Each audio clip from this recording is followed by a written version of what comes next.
15ª edizione della Crociera della Musica Napoletana. Siamo giunti all'ultimo giorno e a malincuore domani lasceremo la vita di bordo. Siamo con Aldo. Aldo, com'è stata questa settimana? Ti sei divertito? È stata bellissima, è stata brevissima, però è stata intensissima. Un complimento va all'organizzazione, a Francesco, a Salvatore, agli artisti che ci hanno fatto stare in allegria e ci hanno fatto pure conoscere cose nuove che non conoscevamo.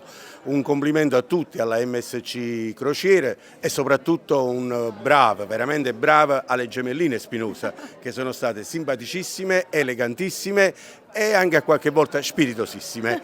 Comunque abbiamo passato una gran bella crociera, una bella settimana e la consiglio a tantissimi.